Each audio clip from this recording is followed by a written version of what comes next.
অনেকেই ফ্রিজে থাকা শুকনো পটল ফেলে দাও, তো না ফেলে কি করবে আজকে জেনে নাও। আমার সাথে দেখতে থাকো। নমস্কার, আমি অঙ্কিতা, তোমরা দেখছো আমার ভিডিওটা কলকাতা থেকে। তো দেখতে পেলে প্রথমেই পটলটাকে সেদ্ধ করে নিলাম অল্প একটু লবণ দিয়ে, তারপরে এরকম মিক্সিতে সুন্দর করে মিহি করে পেস্ট করে নেব।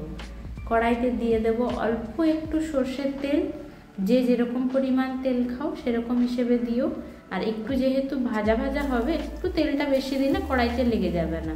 তো আমি দিয়ে দিলাম রসুনটাকে আমি গ্রেট করে নিয়েছি।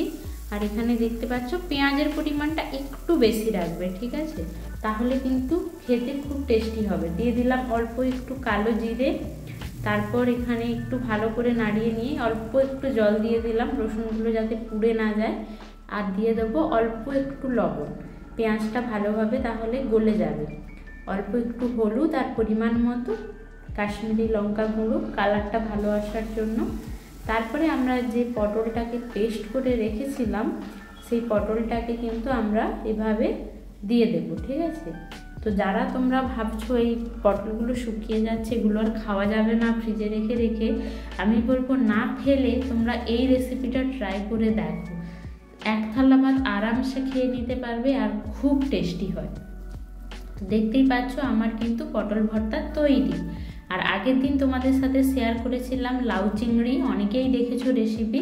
তো বাকি যে লাউটা ছিল, একটা গোটা লাউ নিয়ে এসেছিলাম, তো বাকি লাউটা দিয়ে এই যে দেখতে পাচ্ছ বানিয়ে নিয়েছি এখানে লাউ ডাল।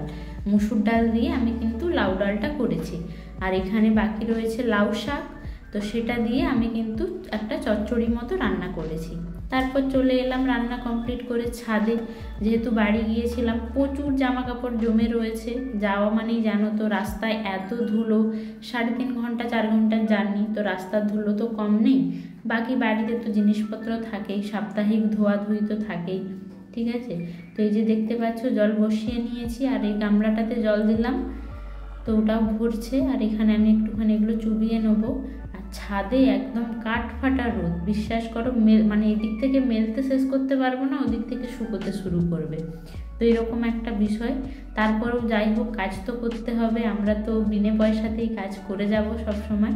তবে একটা জিনিস ভালো, নিজের ঘরের সংসারে কাজ করতে মোটামুটি বেশ ভালোই লাগে, সব কিছু গুছিয়ে রাখতে। এই যে কাকিমা এসে বললো যে এটাতে আমকে লবণ মাখিয়েছিল, তো সেই জন্য ওটাকে ভালো করে ধুয়ে নিতে। তো কাকিমা নিজেই ধুয়ে দিচ্ছিল ভালো করে। তো সুন্দর করে কাকিমা গামলাটা ধুয়ে দেওয়ার পর আমি একটু ওয়েট করছিলাম, তারপরে আবার জল নিয়ে ওগুলোকে ভালো করে চুবিয়ে নিলাম। তারপরে এই যে একটুখানি ছায়া, ওদিকে জল ভরতে ভরতে ছায়ায় দাঁড়িয়েছিলাম। তারপরে এই যে দেখো সব ভালো করে ধুয়ে এই যে মেলে দিচ্ছি।